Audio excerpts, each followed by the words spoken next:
ಮೊದಲನೇ ಶುರು ಮಾಡಬೇಕಾದ್ರೆ ಎಸ್9 ಸಾಲಿಂದನೇ ಶುರು ಮಾಡಬೇಕು.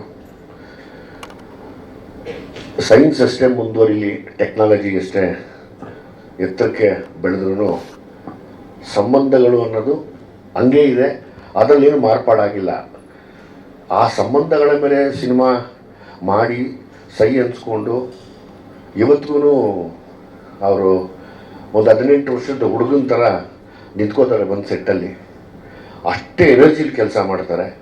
ಒಬ್ಬರನ್ನ ಹರ್ಟ್ ಮಾಡಿದ್ದು ನಾನು ನೋಡಿಲ್ಲ ಇದುವರೆಗೂ. ಹಂಗಾಗಿ ನಾನು ಯಾವಾಗಲೂ ಹೇಳ್ತೀನಲ್ಲ, ಒಂದು ಸಂಬಂಧಗಳ ಮೇಲೆ ಒಂದು ಸಿನಿಮಾ ಮಾಡಿ ನಾನೇ ಬರ್ತೀನಿ, ದಯವಿಟ್ಟು ಒಂದು ಸ್ಕ್ರಿಪ್ಟ್ ಮಾಡಿ ಪ್ರೆಸ್ ಮುಂದೆ ಹೇಳ್ತಾ ಇದ್ದೀನಿ. ಯಾಕಂದರೆ ನಮ್ದು ಇವತ್ತೇನೇ ಟೆಕ್ನಾಲಜಿ ಮುಂದುವರೆದಿದ್ರು ಅದೇ ಸಂಬಂಧ ಇದೆ, ಅದರದ್ದೇ ಆದ ಬೆಲೆ, ನಷ್ಟ, ಕಷ್ಟ, ಅದನ್ನು ತೆಗಿಯೋದಕ್ಕೆ ನೀವು ಬಿಟ್ಟರೆ ಇನ್ಯಾರೂ ಇಲ್ಲ ಇಲ್ಲಿ. ದಯಮಾಡಿ ಒಂದು ಸಿನಿಮಾ ಮಾಡಿ ಅದನ್ನು. ನೀವು ಯಾವಾಗ ಹೇಳ್ತೀರ ಅವಾಗ ನಾನು ಓಡಿ ಬರ್ತೀನಿ. ಆಯ್ತಪ್ಪ, ಶ್ರೇಯಸ್ ಬಿಡ್ಬೇಕಲ್ಲ. ಕಿಲಾಡಿ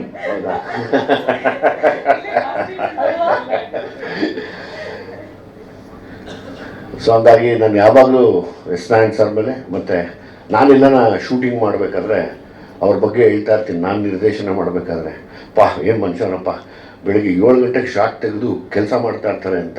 ನಾನು 7 ಗಂಟೆಗೆ ಫಸ್ಟ್ ಶಾರ್ಟ್ ತೆಗೆದು ಕೆಲಸ ಮಾಡ್ತಾ ಇರ್ತೀನಿ.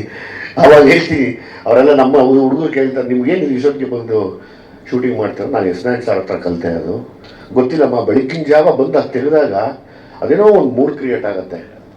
ಅದು ನಮ್ಮನ್ನು ಬಿಟ್ಕೊಡೋದೇ ಇಲ್ಲ. ಅಂದರೆ ಬಿಸಿಲು ಹೆಂಗೆ ಬೆಳಗುತ್ತೋ ಹಂಗೆ ನಮ್ಮದು ಬೆಳಗ್ತಾ ಹೋಗುತ್ತೆ. ಸೊ ಹಂಗಾಗಿ ನಾನು ನಿಮ್ಮಿಂದ ಕಲ್ತಿರೋ ದೊಡ್ಡ ಪಾಠ ಅದು. ನಾನು ಎಲ್ಲೇ ನಿರ್ದೇಶನ ಮಾಡಿದ್ರು ಅದನ್ನು ಬಿಡೋದಿಲ್ಲ. ಸಿನಿಮಾ ಬಗ್ಗೆ ಅಣ್ಣ ಹೇಳ್ದಂಗೆ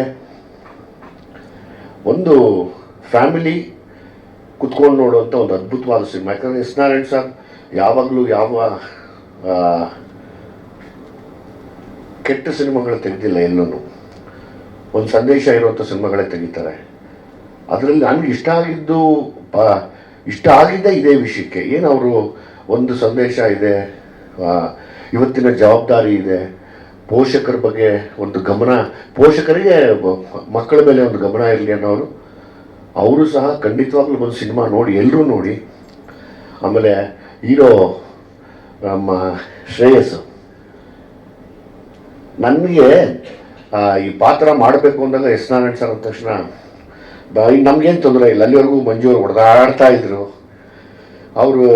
ಇವರು ನಮ್ಮ ರಮೇಶ್ ಅವರು ಅಷ್ಟೇ ಕೈ ಕಟ್ಕೊಂಡು ನಕ್ಕೊಂಡು ಗೊತ್ತೇ ಆಗಲ್ಲ.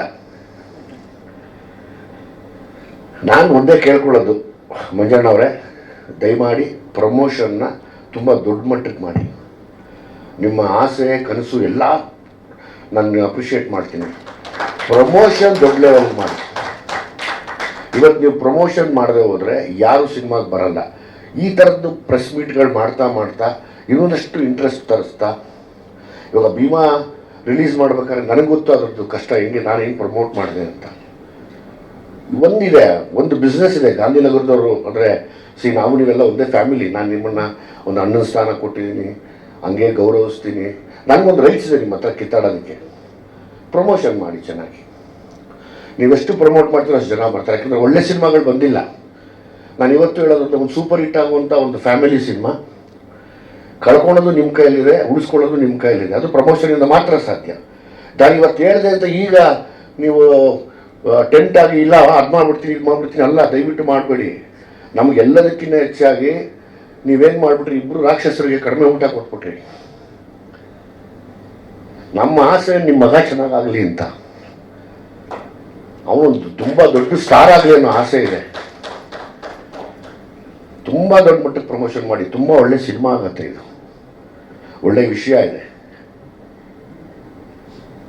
ನೀವು ಅದೇ ಗಾಂಧಿನಗರದ ಲೆಕ್ಕಾಚಾರ ಮಾಡಿಕೊಂಡು 6ಕ್ಕೆ 3, 2ಕ್ಕೆ 12, ಆ ಥಿಯೇಟ್ರಲ್ಲಿ ಇಷ್ಟು, ಈ ಥಿಯೇಟ್ರಲ್ಲಿ ಇಷ್ಟು ಶೇರು, ಇಷ್ಟ ಆಗ್ಬಿಟ್ರೆ ಸಾಕು ಅಂದರೆ ವರ್ಕ್ ಆಗಲ್ಲ. ಇದು ಇಲ್ಲ, ಆನೆಸ್ಟ್ಲಿ ಇವತ್ತು ನೀವು ಎಷ್ಟು ಪ್ರಮೋಟ್ ಮಾಡ್ತೀರೋ ಸಿನಿಮಾ ನೋಡ್ತಾರೆ ಸರ್.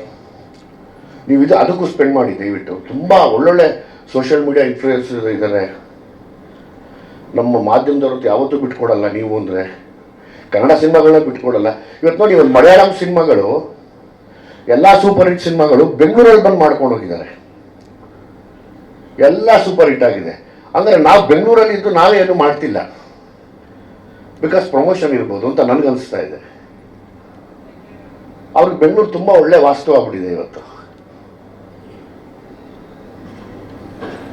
ನನಗೆ ಒಂದು ಸ್ಯಾಟಿಸ್ಫ್ಯಾಕ್ಷನ್ ಏನು ಅಂದರೆ ಒಂದು ಒಳ್ಳೆ ಕಥೆಗೆ ನಾನೊಂದು ಒಳ್ಳೆ ಪಾತ್ರ ಮಾಡಿದ್ದೀನಿ ಅಂತ. ಬಟ್ ನಮ್ಮಿಬ್ಬರಿಗೂ ಅದಿಲ್ಲ. ಅಣ್ಣ ಇನ್ನೇನೋ ಬೇರೆ ಏನೋ ಮಾಡೋಣ, ಇನ್ನೊಂದೇನೋ ಹುಟ್ಟಾಕಿ ಆ್ಯಕ್ಟ್ ಮಾಡಬೇಕು ಅಂತ. ಹಾಗೆ ಇನ್ನು ಬೃಂದ ಅದ್ಭುತವಾದ ಕಲಾವಿದೆ. ಅಣ್ಣ ಹೇಳ್ದಂಗೆ ಎಲ್ಲೂ ತಾನು ಒನ್ ಮಾಡಿ ನಾನು ನೋಡಲಿಲ್ಲ. ಮತ್ತು ತುಂಬ ಡೀಸೆಂಟಾಗಿ ಸೆಟ್ಟಲ್ಲಿ ತಾನು ಆಯಿತು, ತನ್ನ ಕೆಲಸ ಆಯಿತು ಅಂತ ಗಮನ ಇಟ್ಟು ಮುಂದುವರೆದಂಥ ಒಂದು ಒಳ್ಳೆ ದೊಡ್ಡ ನಟಿ ಆಗ್ತೀವಿ ಕಣಪ್ಪ ನೀನು. ಒಳ್ಳೇದಾಗಲಿ ನಿನಗೆ, ಗಾಡ್ ಬ್ಲೆಸ್ ಯು. ಇನ್ನೇನು ಶ್ರೇಯಸ್ ಅವ್ರ ಬಗ್ಗೆ ಅಂತೂ ಮಾತಾಡೋಂಗಿಲ್ಲ. ಎಷ್ಟು ಬೈತೀನಲ್ಲ ಮನೆಗೆ ಹೋದ್ಮೇಲೆ.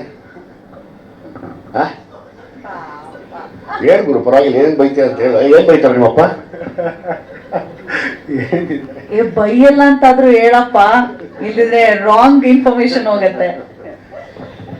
ಇನ್ನು ದಾಸರ ಬಗ್ಗೆ ಏನು ಖುಷಿ ಅಂದರೆ ಅವ್ರು ಇಷ್ಟು ಎಕ್ಸ್ಪೀರಿಯನ್ಸ್ ಆಗಿ ಇವತ್ತಿಗೂ ಅದೇ ಥರ ಕೆಲಸ ಮಾಡ್ತಾ ಇದ್ದಾರೆ. ಆಮೇಲೆ ಇವರಿಬ್ಬರು ಕಾಂಬಿನೇಷನ್ ಅಂದರೆ ಬೇರೆ ಥರದ್ದೇ ಒಂದು ಅನುಭವ ತಂದು ಕೊಡ್ತಾರೆ ಸ್ಕ್ರೀನ್ ಮೇಲೆ. ಸೊ ಹಂಗಾಗಿ ಇಡೀ ತಂಡಕ್ಕೆ ಎಸ್ ನಾರಾಯಣ್ ಸರ್ಗೆ ದಯಮಾಡಿ ಒಂದು ಒಳ್ಳೆ ದೊಡ್ಡ ಸ್ಕ್ರಿಪ್ಟ್ ಮಾಡಿ ಕಾಯ್ತಾ ಇದ್ದೀನಿ ನಾನು. ಮಂಜು ಸರ್ ಬನ್ನಿ ದಯವಿಟ್ಟು ನೀವು.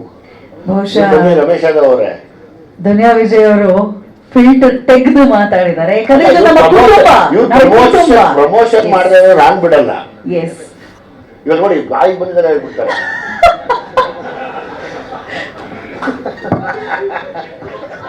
ಈಗ ನೋಡಿ ಸ್ಟಾರ್ಟಿಂಗ್ ನೋಡಿ 1 2 3 ಸ್ಟಾರ್ಟ್.